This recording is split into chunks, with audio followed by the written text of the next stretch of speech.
युद्ध विराम होवा छતાં भारत सरकार द्वारा जारी कराયેલા મોટા ભાગના માર્ગદર્શિકા હજુ પણ અમલમાં છે। દિલ્હી એરપોર્ટે મુસાફરો માટે એડવાઇઝરી જાહેર કરી છે। ફ્લાઇટના સમયપત્રકમાં ફેરફારને લઈ મુસાફરોએ થોડી રાહ જોવી પડી શકે છે। મુસાફરોને પોતાની ફ્લાઇટ અંગેની તમામ માહિતી ચકાસવા નિર્દેશ કરાયો છે અને સાથે જ કોઈ પણ અફવા કે ખોટા સમાચારો પર વિશ્વાસ ન કરવાનું પણ સૂચન કરવામાં આવ્યું છે। तो मुसाफरों ने फ्लाइट की माहिती मेळववा जरूरी सूचनों पण कराया छे। खोटा समाचारों पर विश्वास न करवानुं पण सूचन छे। दिल्ही एरपोर्टे एक एडवाइजरी जाहिर करी छे, जेमां मुसाफरोए फ्लाइट माटे थोड़ी राह जोवी पड़ी शके छे एवुं कहेवामां आव्युं छे अने मुसाफरोने अन्य कोई भ्रामक अहेवालो अथवा तो अफवाओं पर ध्यान न आपवा पण जणावायुं छे।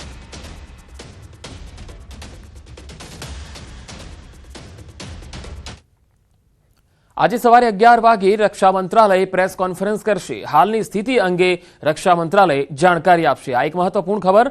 आज सवारे 11 कलाके रक्षा मंत्रालय प्रेस कॉन्फ्रेंस करशे। हालनी स्थिति अंगे रक्षा मंत्रालय जानकारी आपशे। गईकाले विदेश मंत्रालय तरफथी प्रेस कॉन्फ्रेंस रात्रे थई हती 11 वागे अने हवे आज सवारे 11 वागे रक्षा मंत्रालय तरफथी प्रेस कॉन्फ्रेंस थशे, जेमां जानकारी आपवामां आवशे। अत्यार सुधीनी जे स्थिति छे तेनी स्थितिने लईने रक्षा मंत्रालय जानकारी शेर करशे।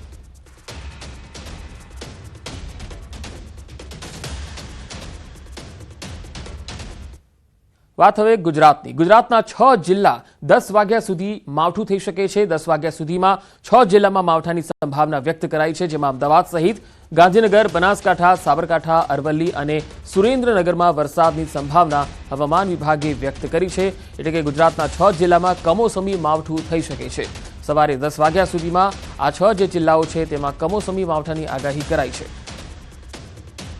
तो गुजरातना 6 जिल्ला 10 वाग्या सुधी कमोसमी मावठानी संभावना, जेमां अमदावाद, बनासकांठा, सुरेन्द्रनगर, अरवल्ली, साबरकांठा अने गांधीनगरनो समावेश थाय छे। आ जिल्लाओमां 10 वाग्या सुधीमां कमोसमी मावठानी शक्यता रहेली छे।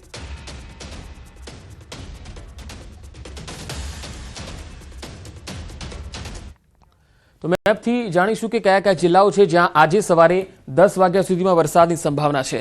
अमदावादमां आजे वरसादनी संभावना छे। तमे जो अमदावादमां सवारथी ज वादळछायुं वातावरण छे अने सुरेन्द्रनगरमां पण वादळछायुं वातावरण छे अने અહીં પણ કમોસમી માવઠાની સંભાવના હવામાન વિભાગે વ્યક્ત કરી છે। ગાંધીનગરમાં પણ સવારથી જ વાદળો ઘેરાયા છે અને અહીં કમોસમી માવઠું પડી શકે છે 10 વાગ્યા સુધીમાં। અરવલ્લી, સાબરકાંઠા અને બનાસકાંઠા ઉત્તર ગુજરાતના ત્રણેય જિલ્લામાં આજે સવારે 10 વાગ્યા સુધીમાં માવઠાની સંભાવના હવામાન વિભાગે વ્યક્ત કરી છે, જેથી ખેડૂતોમાં થોડી ચિંતા વ્યાપી ગઈ છે, કારણ કે તેમના ખેતી પાકોને લઈને આ કમોસમી માવઠું ક્યાંક નુકસાન ન કરે। કારણ કે આ પહેલા જ્યારે કમોસમી માવઠું આવ્યું છે ત્યારે કેરીના પાકને ઓલરેડી નુકસાન થયેલું છે, ત્યારે વધુ એક કમોસમી માવઠું પાકને નુકસાન પહોંચાડી શકે છે। આગળ વધીએ મે મહિનાની જો વાત થાય તો મે મહિનો આંધી, તોફાન અને માવઠાનો હશે। આજથી 20 મે વચ્ચે રાજ્યમાં પવનની ગતિ વધવાની છે। ફરી આંધી વંટોળનો પ્રકોપ રહેશે અને સાચવવું પડશે।